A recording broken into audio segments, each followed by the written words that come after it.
저도 1억 원을 모아서 집을 샀잖아요. 1억 5천짜리 집을 샀던 거였거든요. 첫 번째 집이. 그거를 이제 감행하느냐 안 하느냐는 이제 본인의 선택인 거죠. 그래서 지금 우리가 주목해야 할 건 또 이제 내 집을 이제 갖고 싶고 이제 목표를 세워서 가고 있는데 나랑 맞는 집을 찾는다. 이거 어떤 부분을 좀 더 눈여겨봐야 될까요? 일단 나의 근무 형태. 예전에는 집은 거의 잠만 자는 공간인 분들이 많으셨을 거예요. 왜냐하면 주로 회사에서 일을 하고 야근을 많이 하고 되게 오랫동안 밖에서 일을 하고 주말마다 친구들을 만나거나 놀러 다니는 여가 생활을 했다면 지금은 또 그런 시대가 아니잖아요. 그러니까 나의 근무 형태를 잘 고려를 해보셔야 되고 또 내가 집에서 회사 일에 잔업을 하는지 아니면 저처럼 프리랜서로 주도적으로 집에서 오래 작업실을 꾸며서 일을 하는지 이제 그런 것도 있을 수 있겠죠. 그리고 또 하나는 나 혼자 일하는 것인지 아니면 사람을 불러서 일을 하는 것인지도 다를 수 있을 것이고요.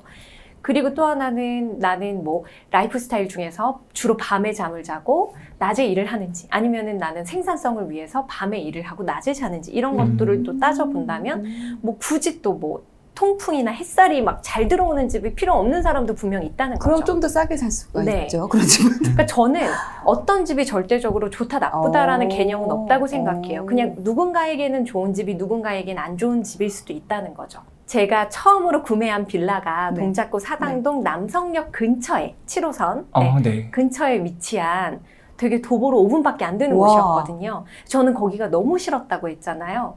근데 생각해보면 그 집을 쉐어하우스로 운영했다면 또 너무 좋아할 친구들이 있는 거예요. 그걸 그때는 몰랐던 거죠. 그래서 내가 살고 싶은 집이 어디인가를 컨셉을 잘 정하셔야 되는데 크게 3가지로 말씀을 드릴 수 있을 것 같아요. 첫째는 내가 좋아하는 동네. 동네. 둘째는 가용 자산. 셋째는 주거 형태. 이건 뭐 아파트냐 주택이냐 뭐 빌라냐 이런 차이겠죠.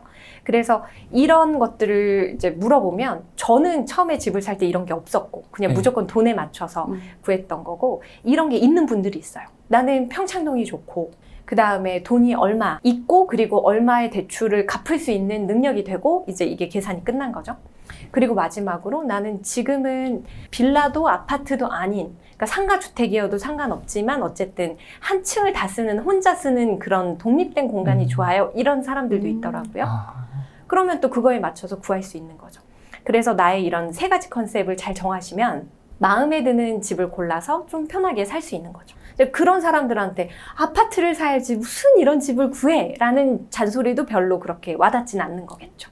그 사람이 진짜 필요한 게 뭔지를 알아야 되겠네요. 원래 여행을 가도 그러잖아요. 내가 갔다 온 여행지에 갔다 온 사람이 거기 가서 그거 먹어봤어? 거기 가서 그거 봤어? 안 했다고 하면 그러면 여행한 것도 아니야. 거기 가서 그걸 했어야지 이런 식으로 얘기하잖아요. 나 그거 안 좋아하는데. 맞아요. 알지만 나는 안 좋아해서 안 가고 안 먹은 건데 근데 그것처럼 사람은 다 다르고 취향이 달라요. 근데 우리가 너무 집을 재테크적인 측면에서 접근하기 때문에 역세권 아파트가 무조건 좋다라는 신념이 생긴 게 아닌가라는 생각은 듭니다. 많은 분들이 내가 거주하는 것도 좋은데 이 거주했던 집이 오르기를 바라고 있는 마음이 큰 것 같아요. 그러니까 네. 좀 재테크적인 요소를 보기 때문에 이게 내가 좋아하는 집보다 많은 사람들이 좀 좋아해 줄 수 있는 집을 찾는 게 요즘은 좀 대세가 된 게 아닌가 싶어요. 그거는 투자로 접근하신다면 그걸 보셔야겠죠. 하지만 지금 우리는 실거주를 이야기하고 있는 거고요. 저는 지금 아파트를 사기 전에 먼저 서울에 있는 집을 봤었어요.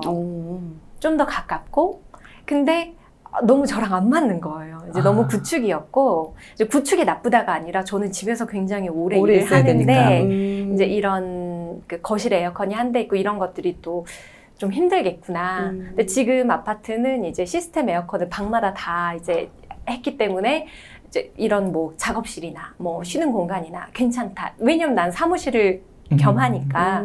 그래서 이런 것들을 따져봤을 때 무조건 서울이지라는 그런 전제도 저한테는 별로 먹히진 않았던 거죠. 아무래도 이제 실거주 위주로 일단 그게 접근을 하기 때문에 일단 네. 나와 맞는 집을 그게 첫 번째 조건인 것 같은 생각이 드네요. 왜냐면 우리는 일반적으로 실거주도 원하지만 거기에 자산의 가치를 두 마리 토끼를 다 다 잡고 잡고 싶으신 거. 싶은 욕심이 드니까 고민도 더 많아지는 거고 더 싸게 사야 되는 거고 맞아요. 왜냐면 시세 차익을 받아야 되니까 그래서 더 힘들어서 오히려 더 결정을 못하지 않나라는 생각이 또 드는 것 같습니다. 또 혹시 주변에 보면은 그 말씀하신 것처럼 집 사서도 후회하는 사람들도 있더라라고 말씀을 하셨잖아요. 일단 제가 후회를 했죠. 처음에 왜 이 빌라를 샀을까? 두 번째 왜 이게 신도시를 갔을까? 이런 후회를 했죠. 하지만 그 또한 그때는 나의 최선의 선택이라고 생각을 했을 거 아니에요. 중요한 건 나의 실패를 얼마나 빨리 인정하느냐라고 생각해요. 그래서 그걸 바로 잡으면 또 해결이 되는 문제니까요. 그럼 만약에 혹시 주변에 집을 구하려고 하는 사람이 있으면 좀 어떤 식으로 구해보려고 좀 조언을 해주시는 편이세요? 그거죠. 세 가지 컨셉을 잘 그 세 정해라. 가지 컨셉? 어느 동네를 좋아하고 네. 그리고 가용 자산을 계산하고 그리고 주거 형태까지 결정을 해야 되는데 물론 그 처음에 내가 제일 바라는 그 세 가지 컨셉을 네. 못 따라갈 수도 있어요. 그러면 그 순차적으로 가야 되는 거죠. 그렇죠. 내가 가고 싶은 지역이 있는데 돈이 모자라요. 네. 그러는 경우들이 있잖아요. 근데 그 동네에서도 네. 저렴한 집은 갈 수 있죠. 음. 하지만 주거 형태가 좀 안 맞을 수는 있죠. 아파트가 아니라 뭐 빌라일 수도 네, 있고. 네. 네. 하지만 그 세 가지를 다 채우는 나를 목표로 계속 아. 이제 다니면 되는 거죠. 그래서 지금 우리가 주목해야 할 건 지금 나는 이거밖에 없어. 혹은 이만큼도 없어. 이 생각에서 벗어나셔야 되고 그 생각을 대체할 수 있는 건 나는 이걸 간절히 원해. 난 진짜 이걸 할 거야. 라는 그 마음으로 바꾸셔야 되는 거죠. 영원히요. 진짜 부정적인 생각 버리고 긍정적인 생각으로만 바꿔도 어느 정도는 성공에 가까워진 거라고 생각이 돼요. 실제로 그런 분들이 있으니까요. 그리고 그런 분들이 나와 멀리 있는 저기 계신 분들이 아니라 되게 유명한 분 중에 존니 대표님이라고 계시잖아요. 네네. 그분은 이제 주식을 투자해야 된다라고 이야기를 하고 그리고 주식을 투자해야 되는 이유는 이제 자본주의 시대에서 자본 소득을 늘리는 방법이고 너무 지금 한국 사람들은 되게 큰 돈을 거주지에 깔고 있다. 그건 너무 비효율적이다. 아예 월세 살고 최소한의 거주비를 들인 다음에 그 돈으로 다 주식 투자해라라고 이야기를 한단 말이죠. 네, 네. 우리는 실거주 목적의 집이 있어야 투자를 하건 일을 하건 안정적으로 즐겁게 살 수 있는데 그 근간을 다 투자에 몰빵하기에는 너무너무 2030은 불안정한 시대를 살고 있다는 거예요. 그래서 정말 남들이 말하는 좋지 않은 집이라고 해도 나의 라이프 스타일과 맞다면 그걸 일단 사서 나의 거주 안정성을 확보한 다음에 그 다음에 노동소득을 늘리고 그걸로 자본소득을 늘리는 투자까지 가야지 처음부터 거주 안정성을 포기하고 투자에 나서는 건 너무 리스크가 크다라는 이야기로 저는 이해를 했거든요. 그래서 우리에게 지금 너무 멀리 있는 그런 조언보다는 진짜 가까이에 있는 분들의 거주 안정성을 해결한 실거주 목적 집 마련 이야기를 조금 더 집중해서 들으시는 게 중요하지 않나 생각합니다. 맞아요. 진짜 한 채 딱 내 집 마련을 하고자 하시는 분들은 내가 그 집을 마련할 때 리스크를 무조건 먼저 생각을 할 거예요. 근데 리스크보다도 내가 이 집을 가졌을 때 어느 안정성 같은 긍정적인 면을 먼저 생각을 하신다면 내가 선택을 할 때 조금 더 빠른 선택을 할 수 있을 것 같아요. 네. 그럼 그때 예전에 이제 정말 놓쳐버린 집 때문에 네. 예전에 샀어야 됐는데 그거에 대해서 아직도 내가 그때 못 사서 나를 막 한심하게 생각하고 나를 막 힘들게 하는 그런 분들도 상당히 많은 분들이 계세요. 그런 분들한테 좀 그렇게 하지 마시고 이렇게 한번 해보세요라고 하면 어떤 말을 좀 해줄 수 있을까요? 저는 계속 서울 시민이 아니었던 적이 없었고 항상 동작구에 살았었거든요. 동작구가 얼마나 많이 올랐습니까? 근데 이제 퇴사를 2013년에 하면서 경기도 저기로 옮겼던 거죠. 이제 그렇게 쉽게 옮기면 안 됐다는 걸 지금은 알지만 이제 그때 만약에 옮기지 않았으면 저는 지금 빚 없이 서울의 브랜드 아파트에 거주를 했을 수도 있어요. 하지만 저는 그런 선택을 하지 않았잖아요. 그러면 그 생각을 하는 게 의미가 없잖아요. 차라리 그 시간에 더 생산적인 일을 하는 게 낫잖아요.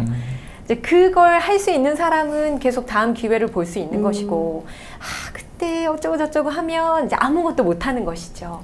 어쨌든 우리는 앞으로를 살아야 되니까 이게 되게 속상한 건 알지만 나뿐만이 아니라 모두가 그런 경험을 하고 있다라는 말씀이 좀 위로가 되지 않을까라는 생각이 들긴 해요. 나도 불행하지만 조금이라도 덜 불행한 선택을 지금부터 해야죠. 너만 그런 거 아니야. 지금 다 어느 네. 정도는 가지고 있어. 하지만 또 이게 똑같은 실수를 반복하지 않기 위해선 지금이라도 하나라도 좀 준비를 하는 게 좋겠다. 저도 의미신 그 것 같아요. 생각인 것 같아요.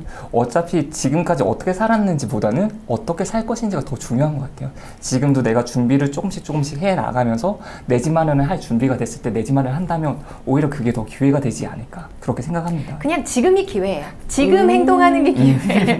Right now. 네. 네. 하지만 또 2030 세대 같은 경우는 아직 현재 자본금도 별로 없고 또 대출도 많이 안 나오는 상황에서 이런 분들은 그럼 좀 어떻게 지금 좀 준비를 하는 게 좋을까요? 그냥 그 상황에서 가장 내가 원하는 것과 비슷한 혹은 근접한 선택을 해야 되는 거죠. 돈을 모아서. 당장 집을 매매할 수 없다면 전세로 가고, 전세로 하다가 돈을 모아서 이제 또 대출을 땡겨서 뭐 옮기는 그런 것들이 물론 예전과 비교했을 때 굉장히 이제 집값의 차이가 벌어지긴 했지만 그래도 내가 직접 발품을 팔면서 알아본 거 아니잖아요. 저도 재테크 수업을 이제 좀 지속적으로 해오면서 많은 분들한테 특히 2030한테 얘기했어요. 지금도 1억 원대 집들은 있다. 근데 이제 그런 것들을 알아보지 않고 무조건 전국이 다 올랐어. 너무 비싸라고 생각하지 않으셔도 된다. 이제 알아보고 나서 그런 생각하셔도 된다라고 이야기하고 아직도 1억 원대인 데가 있다라고 말씀을 드려도 1억 원대도 너무 비싸서 제가요? 이런 말씀 하시는 거죠. 근데 저도 1억 원을 모아서 집을 샀잖아요. 1억 5천짜리 집을 샀던 거였거든요. 첫 번째 집이. 그거를 이제 감행하느냐 안 하느냐는 이제 본인의 선택인 거죠. 이제 이 정도로 말씀을 드렸는데도 너무 먼 미래예요. 이거는 그렇게까지 생각을 하시는 분들의 마음을 바꾸기는 쉽지 않은 것 같아요. 행동이 중요하죠, 진짜. 네. 그럼 말씀하신 것처럼 이제 작가님의 이야기를 듣고 그래 난 열심히 모아서 전세로 갔다가 좀 더 조금씩 모아서 집을 살 거야 이렇게 하는데 그 과정 중에 과연 이렇게 한다고 내가 내 집 마련을 할 수 있을까 이런 중간중간 현타가 오는 경우도 상당히 또 있을 거란 말이에요. 주변에 부모님이 하나씩 덕 사주는 거 보면 그럴 때 네. 특히나 나는 정말 한 푼 두 푼 아껴서 하는데도 갈 길이 먼데 그런 현타가 올 때 그럴 때 좀 어떻게 좀 마음을 다잡을 수 있을까요? 그런 이야기가 있어요. 스누피 아시죠? 네. 스누피가 했던 말 중에 나를 불행하게 하는 건 내가 갖지 못한 것들인데 나를 행복하게 하는 건 내가 이미 갖고 있는 것들이다 라는 거예요. 스누피가 명언을 했네요. 그렇죠. 그리고 이 또한 제가 다른 책에서 봤는데 마이너스 가정법이라는 이야기가 있어요. 우리가 항상 불행하다는 이야기를 할 때 뭐가 있었으면 너무 좋을 텐데 나한테 외제차 있으면 너무 좋을 텐데 서울에 3베이 아파트 역세권에 있으면 너무 좋을 텐데 이런 말을 하지만 그 반대로 이야기를 하는 거죠. 내가 갖고 있는 것들을 마이너스로.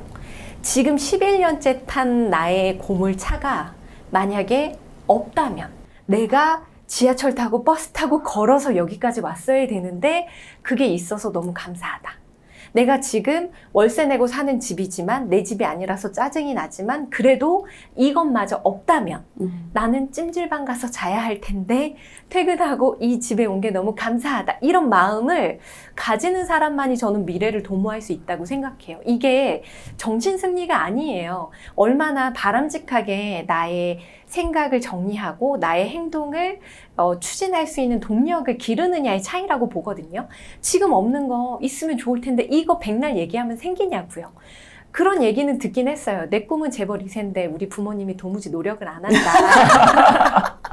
근데 그런 생각해서 부모님 재벌 되시나요? 아니잖아요. 그래도. 차라리 내가 열심히 일해서 돈을 모으는 게 더 빠르잖아요. 그러니까 계속 같은 결의 말씀을 드리는데 실현 가능한 의미 있는 생각을 하느냐 아니면 백날 첫날 해봤자 의미 없는 생각으로 내 신세한탄만 하느냐의 차이겠죠. 질문해보면 마이너스 생각법이라는 게 정말 좋은 것 같아요. 저도 어떤 좀 안 좋은 일이 있었을 때 그거보다 더 안 좋은 일이 없었던 게 어디야 라고 생각을 하거든요. 네. 근데 그렇게 생각하면 마음이 오히려 더 한결 괜찮아지는 게 있어요. 그래서 네. 성공하셨군요.